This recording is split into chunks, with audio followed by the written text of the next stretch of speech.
Hi, good afternoon, Kalimera. We are in the Love Without Borders Art Gallery today, and we're joined together by a lovely group of students from France. They're scouts, and I would like to introduce them.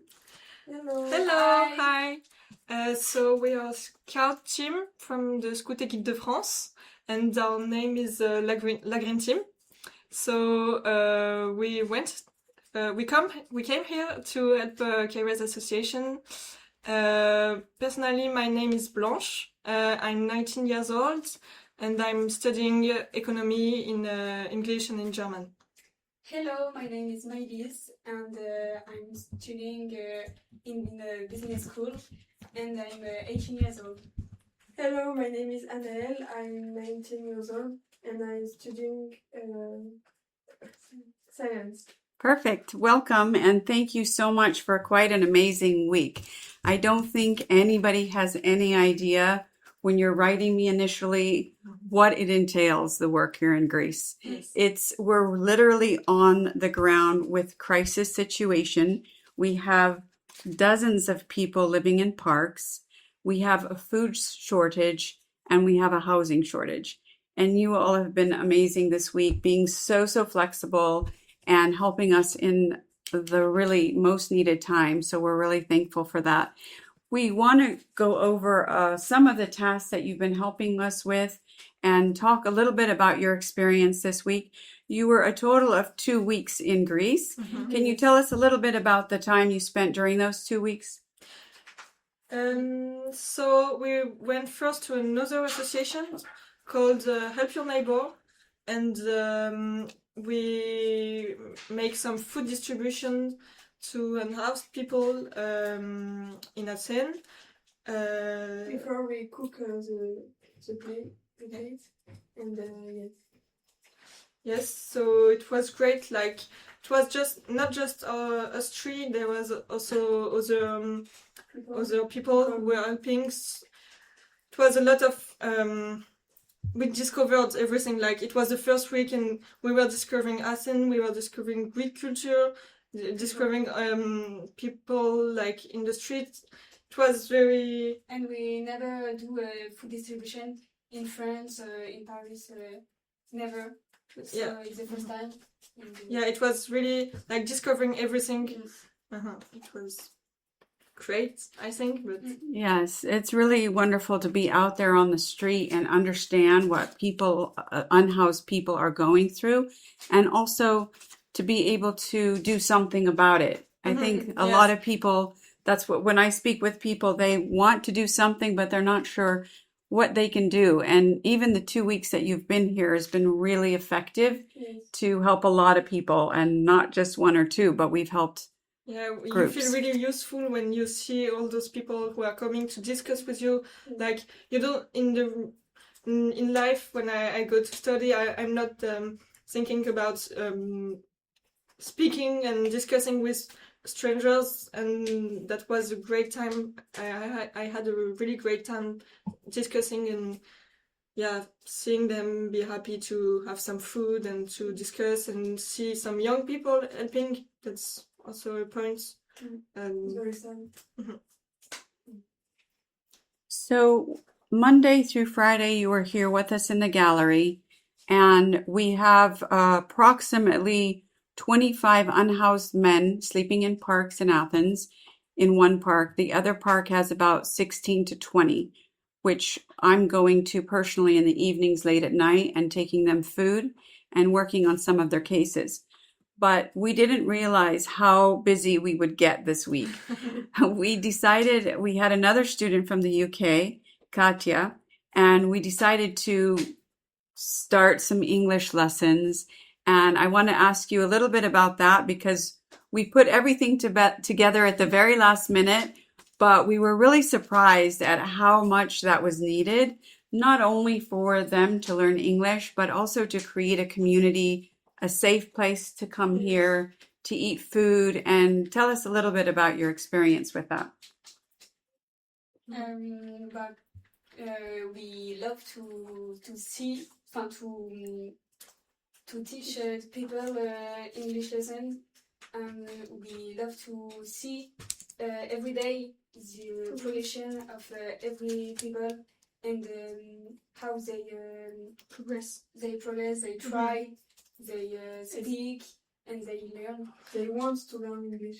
Yeah, They're motivated. I think it was very useful for us to, not just for them, for us it was useful because we are not teachers. We are just 19 years old people.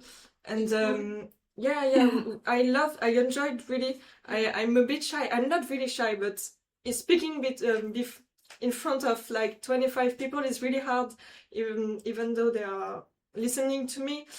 But it was really great, and yes, of course we teach English, but English is not our language, so it was also great for a challenge. Yes, exactly.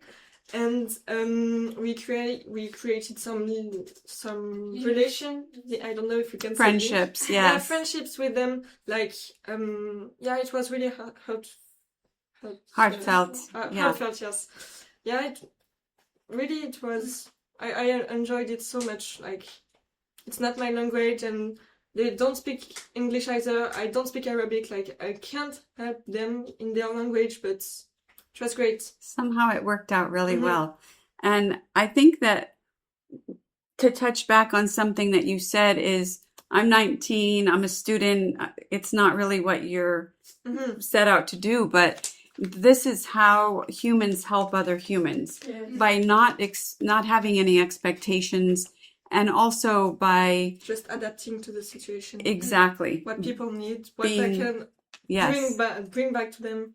Yes, at first when we told about our project to our parents or the school group, they were saying, "What, you don't even speak really good English. What are you doing? Why are you a teacher? Yeah, why are you going to teach? It's not your qualification. How are you going to do that?" But it ended up really well, I think. Yeah, it was really nice today. At the end of the week, a lot of the young men came up to thank you, to take photos. Yes. They really appreciated the time that you spent with them. Yeah, seeing them improving was also really great. Like, some of them wanted some homework. It was sweet. It was amazing. Like, I can give you some homework if you want. No problem. Yes, I think there's a big disconnect when people see men coming from Africa and they have a totally false thoughts about them. Image, thank you for correcting my English. It's the men that are here and that we are working with, they want to work. They want they want safety. Many of them I sat down with them many times. They've lost their whole family. Some of their whole family were all killed in Sudan. And that's another thing I want to touch on is, why are they here? And mostly we're getting people from Sudan. And I think it's really important that your community, my network, that we're all aware about what's happening in different parts of the world, and especially Sudan. Nobody's really speaking about it. And there's so many people that are displaced, over millions now, that are displaced all over the world. And so this podcast is primarily for awareness and to talk about what us as human beings can do for other people. And as we saw this week, presence is just so important, by being there with them and to let them know they're supported, and trying to get them into learning a language, getting their documents in order, and finding them accommodation and jobs. Yes. Yeah, knowing what is happening in the world is so important. Like, I came here without knowing anything about the Sudan crisis. Like, I didn't know what happened, like, and what is happening right now in Sudan. So I've made my research, like, knowing what's happening, like the human crisis, the war. It's so sad. Yeah. It's crazy that no one speak. It's not a big subject that everyone know. We don't see that on the TV. Right. No one's talking about what's happening there. Maybe once, but after it's right. This is what we've been dealing with for the last 5 months. we've had women, children, men on the street since 5 months now. And the work that we're doing is for everybody to try to, help them find housing and help them have enough food to eat. And so this is really important that people can inform themselves and find out what's happening over there specifically. Yeah, people have to be informed, aware of what is happening, and it's crazy. So from the 2 weeks that you were in Greece, can you give us some highlights, some things that will stay with you, or? I think everything will stay with me. Yes. I don't know. Maybe discovering that they love speaking with us and discovering where we are from. So the discussion we had with us. It's very important, and I don't know, just speaking with us, it's something of importance, but they love and we love too, so it's great. Maybe also bringing some food to them would be an highlight. No, not bringing food, but seeing so much smiles, so much kindness. Yes. It was really, great. Yeah. Every people can help us. Right, absolutely. And I think that I've been going at midnight to these parks, and I see where they're sitting, and there's so much suffering. Yeah. There's so much suffering. And for us just to be there and to bring them food and to bring them some basic needs, that means a lot to them that I can't even express in words. And when they come to the gallery, our art gallery is set up right now as a makeshift warehouse. So we're taking in clothing and shoes and food. Anybody that can help us, we're asking to help us because we can't. We're doing this since 5 weeks, or 4 months now. And so the situation is very fluid, and we're trying to just work through it. But that's what we've noticed in such a beautiful way, is that people are just so thankful just to have somebody listening to them. Yeah, I noticed it too. And I think the men also have said, we don't speak English, and they're very shy. At first they were so shy. Like, I can speak English. I don't know anything in English. Like, they didn't, and the group effect was also so big that when one was speaking, everyone listened to it, to him. Like, at first it was difficult to let them speak, and they didn't want, but like 2 days later or 3 days, and now till Friday, they all speak, like, they all try. Yeah, they are all trying, like. At first they were shy to try to speak English, but they were afraid of being. Yes, but after every people try to speak, so they. Yeah, it's. They felt more comfortable after they had a little bit of support. Yeah, you really see the community in this moment when everyone is trying to improve and to. And they help one another. Each other. Yes, when people don't know a word. Don't know a word.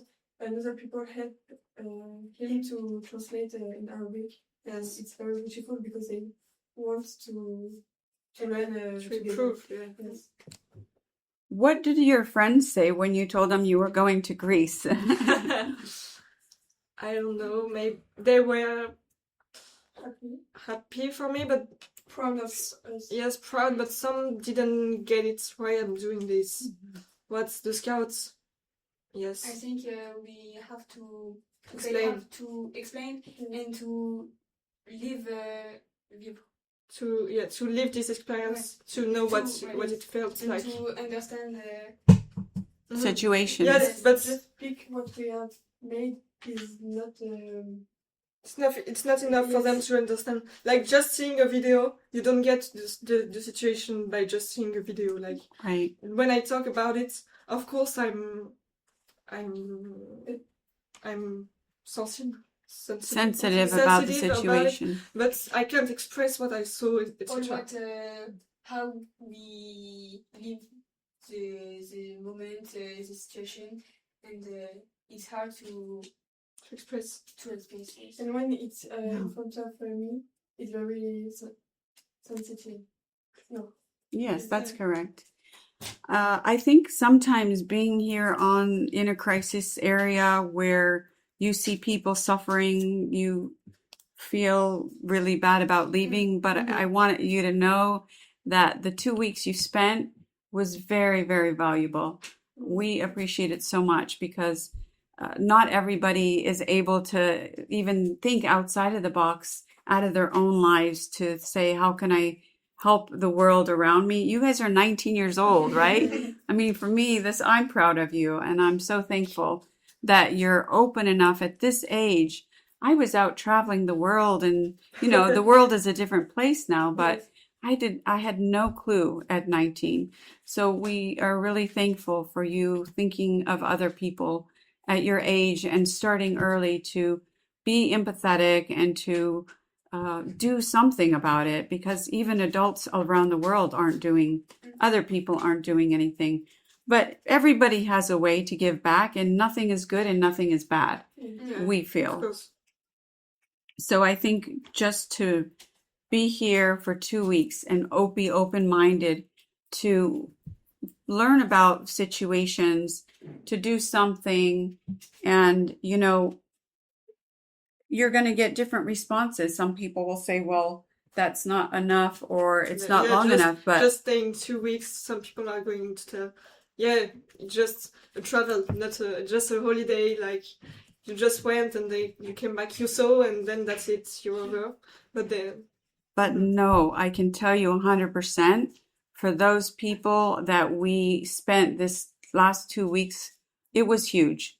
They came at the end of today. They wanted photos. They're not going to forget you ever, because this is the most darkest days in their lives. You can't imagine waking up and not knowing what you're going to eat, and as a human being, and not knowing where you're going to work or who's going to help you, and not knowing where you're going to get food. We don't have to have the feeling of being hungry. We don't have of not having water or work or jobs, so I can't even, me being here on the ground and you being here on the ground, we can't even imagine how they feel. But it must be a horrible feeling. And we're very lucky that we don't have to have that feeling. Yeah, of course. But it's important that your classmates, your friends, your family, that they understand the 2 weeks that you spent here was like very valuable, and we're very thankful. Yeah, thank you. Is there anything you noticed while you were in Greece about something that was maybe something you didn't expect, or? I don't know. I think there is a big center in Athens, and then like maybe 5 quarters. Yes, and then all the rest is not the same. Like the center is very developed, and then when you go a bit outside, it's still Athens, but it don't look like the center of Athens. It's very different. Yeah, it's like 2 cities in 1 city. It's very industrial, maybe, or what do you mean? Like the architecture, the streets, I don't know, but the shops. That's like 2 cities in 1 big city. It's so impressive, and I didn't expect it. That I didn't expect anything about a new city, of course, but I like this city. Nice. And tell me the way you got connected to Love Without Borders. So we had some friends that came here last year. It's another scout team called Compas Forever, I think. And we saw the project, and so I texted them like, "What was your association? It looks so great." And so he sent me your number, and here we are. That's amazing, and I'm so glad it worked out, because we had some scheduling issues, but I'm glad it worked out. I'm so glad too. What was the highlight in the gallery for everybody this week? I'm sure it's different for each one of you, but you're welcome to share that. I think seeing the family with the baby. Oh, yes. yeah. It was so great. Nice. You? Ton moment préféré? And maybe also, yeah, like yesterday with the English lesson, everyone was Yes, listening yeah. and everyone was enjoying it and participating. Yes, Yesterday was beautiful. Yes, Mm-hmm. it's the day who The favorite day. yes, Yes. because it's just us who teach to the people, so we very are in the lesson class. For me, it's the fact that more and more people come during this week. At first, we were 15, and now we are 25. Yes, Today it's was great. crazy. They love what we have Yeah. as well. Yes, and Maëlys just said that she also very enjoyed today because yesterday and the day before there was Katya with us. Right. So like she's from UK. For us, it was so easy it was so easy to teach English and etc. So we were on the back, like waiting and helping like 2 or 3 of them, but we weren't giving the class, Lessons. the lesson. But today it was just the 3 of us because Katya left. So she said that it was even more great because she had to improve herself by teaching and to be there for the class, for the lesson. Like she was the main character, Yeah. like not being the main character, but just being there and helping so much, not just being in the back and waiting for people who need. Right. That's what I love about you guys so much, because today when I said we're going to get more people, are you okay doing the English lesson? And you're like, yes. And this is what you have to do when you come and work as a humanitarian, is just be really flexible. I've taught English and German and all sorts of languages, but I'm not a teacher either. So I think that I love that about, being flexible and being open to just trying to help where you can. It's really super important. And it showed today, because I think we had such a huge crowd out there. It was really like, I think we were around 30, 35 Maybe, people in the gallery maybe. today. So, yeah, we appreciate it. And do you have any last thoughts about your volunteer trip this week? No, I really enjoyed it, and I hope everyone can try it and do it in their life. Thank It's you. really beautiful. Yes. And thank you for your work. Yes, Thank Yeah, you, Darian. Thank you so much. Thank you so much to our networks in France, America, and all around the world for taking some time to listen to our podcast today. And we hope you'll continue to follow us and share our Love Without Borders podcast. Efkaristo, merci. Thank you. Bye.